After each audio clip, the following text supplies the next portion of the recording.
Westfield was a town where the pines stood like mourners, their gnarled branches clawing at a sky bruised with dusk. And in the spring of 1995, Brent Donovan, a cop with 7 years of steady hands and a voice that could calm a storm, found a jogger's remains scattered like a scavenger's grim harvest. Flesh peeled back in ribbons, bones snapped like dry twigs. The scene was a ledger of violence no bear could author. What began as a routine call spiraled into a nightmare of deep claw marks, guttural roars that shook the earth, and a towering shadow that tore through his partner Pete Carter with a ferocity that left Brent's world unmoored.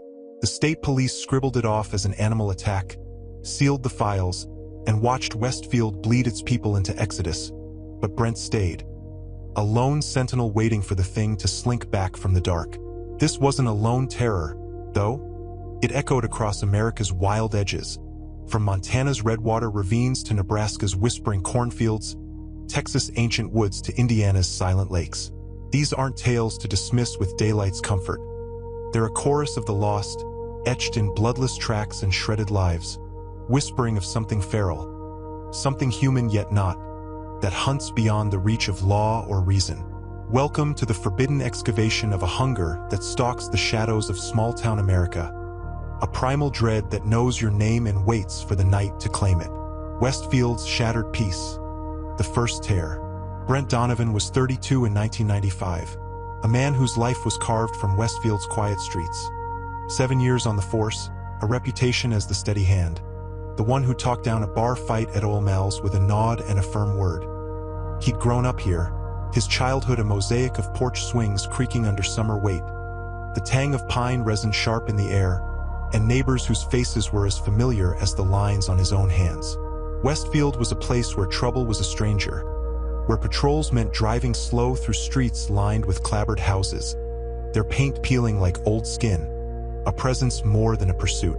Brent carried a lean kit, radio, flashlight, a .38 revolver that rarely left its holster, and a quiet pride in keeping the peace.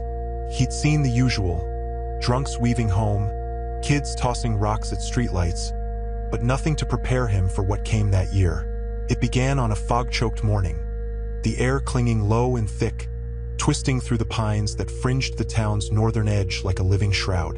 The call crackled through at 7 a.m., sharp and urgent. Frank Riley, a jogger with a bull's health and a daily ritual etched into Westfield's rhythm, had stumbled over something in the woods. Brent found him at the trailhead, pale as ash, trembling so hard his teeth chattered, words stuttering out in broken shards. Torn apart, like an animal, but worse, way worse. Brent clapped a hand on Frank's shoulder, told him to breathe, and followed his shaking finger into the trees.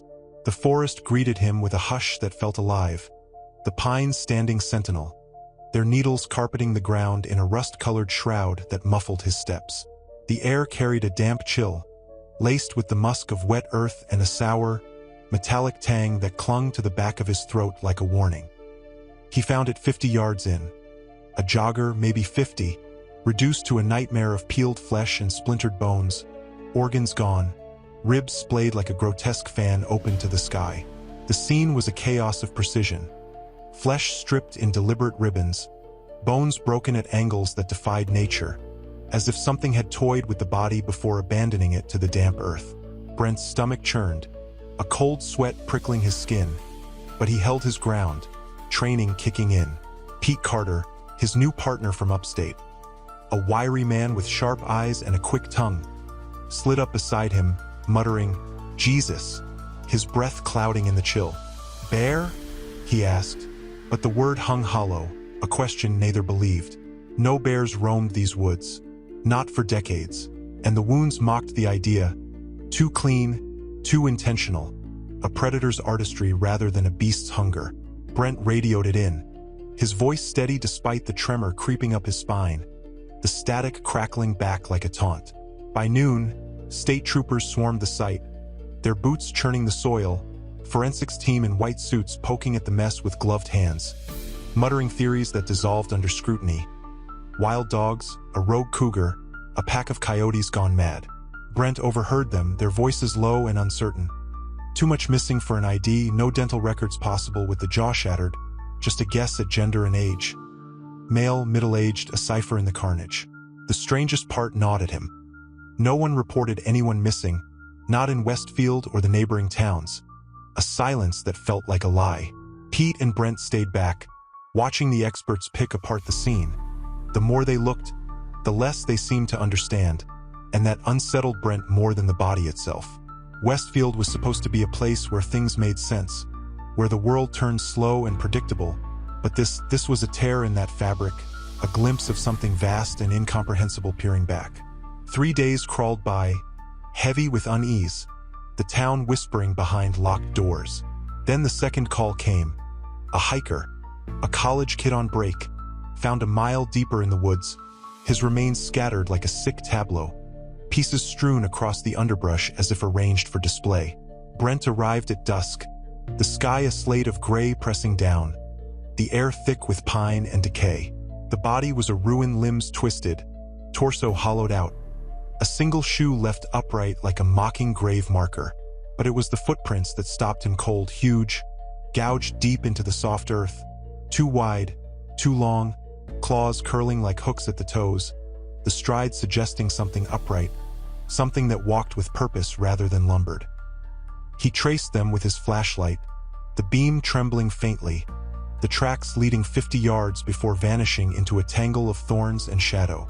Pete crouched beside him, silent for once, his usual quips swallowed by the weight of it. The state boys sent photos to zoologists, got shrugs and furrowed brows in return. Nothing matched, no known species fit the mold.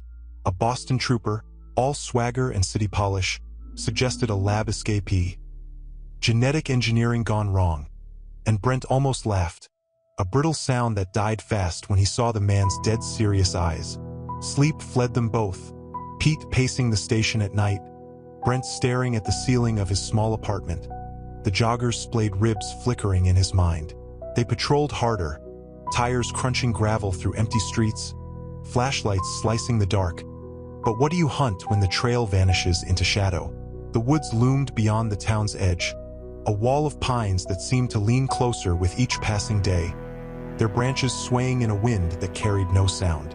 The third victim came a week later, a farmer's wife, her apron shredded, found by her husband in a clearing. Her body a mirror of the others, claw marks raking her flesh like a signature. The town's rhythm faltered, doors locked at noon, kids kept indoors, the woods becoming a no-man's land whispered about in hushed tones. The fourth victim broke them. Amy Larson, 15, a volleyball star with a smile that lit Westfield's gray days, found by her father in a thicket near the creek. Shredded, her face frozen in a scream that echoed in Brent's skull long after he turned away. The air stank of blood and rot. The ground churned with those same grotesque tracks, claws digging deep as if the earth itself recoiled. Pete's hands shook as they bagged her remains. His sharp eyes dulled, and Brent felt the steady hand falter, a crack in the armor he'd worn so long. The mayor called an emergency meeting, his voice thin and reedy over the crackling PA, setting curfews that felt like prayers to an uncaring void. Pete pushed for hunters, ex-military trackers with rifles that gleamed alien in Westfield's quiet streets. And Brent agreed, not out of hope but desperation. A thin plan to cling to. The hunters came 5 days later, tough men with scarred faces and clipped voices. Duke, a grizzled vet with a limp. Carter, a wiry sniper with cold eyes. 3 others whose names blurred in the haze. They fanned out into the woods, rifles slung low, boots silent on the needle-strewn ground. Brent and Pete trailed behind, the pines closing in, their shadows stretching long and jagged under a waning moon. Hours bled into silence, the hunter's confidence eroding with each empty mile, until Duke turned back, his voice a low rasp. Whatever it is, it's smarter than us. No tracks, no signs, nothing. They found nothing that night, nor the next, the woods swallowing their efforts like a taunt. Westfield bled its people. First a few families, then a flood, half the town gone by month's end, fleeing a fear they couldn't name, leaving behind empty houses and a silence that pressed against Brent's chest like a stone. Then came that Friday under a full moon, its light casting skeletal shadows across streets abandoned to the night.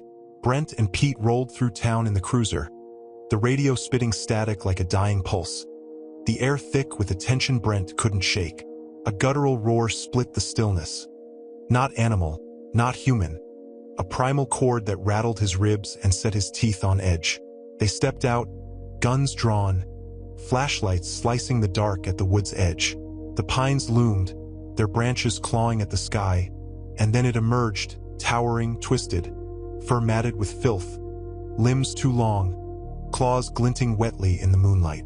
Its face was a canine snarl stretched over a human frame, teeth jagged and obscene, eyes glinting with a cold, predatory gleam that pinned Brent where he stood. Pete's shot went wide, the crack of his .38 swallowed by the roar as it blurred forward, tearing into him.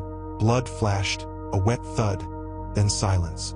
Brent emptied his clip, the thing roaring as it staggered, then melted back into the night, leaving Pete's body a ruin of torn flesh and broken bone. Brent stumbled back, legs leaden, the flashlight beam trembling across the carnage.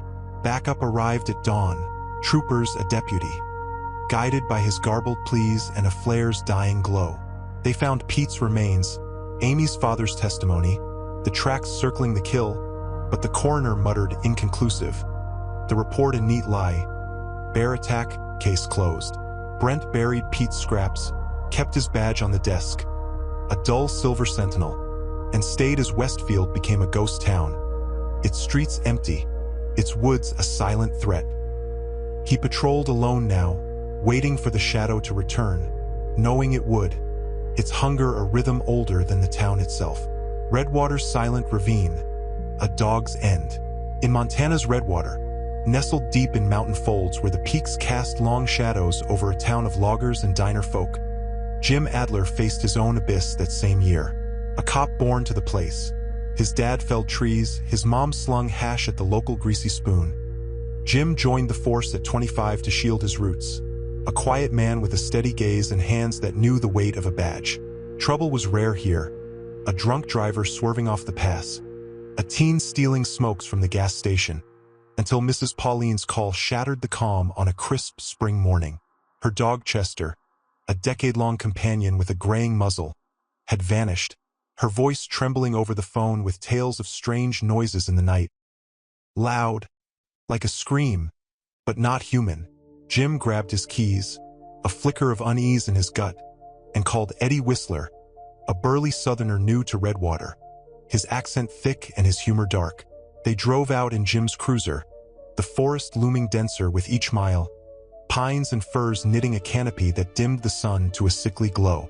Mrs. Pauline stood on her porch, eyes red, hands wringing her apron, Chester's absence a wound she couldn't staunch.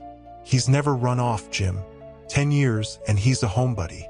Jim nodded, tried to reassure her. Dogs wander, sniff out trouble. But her head shook, her fear palpable. They left the cruiser by her sagging fence and ventured into the trees.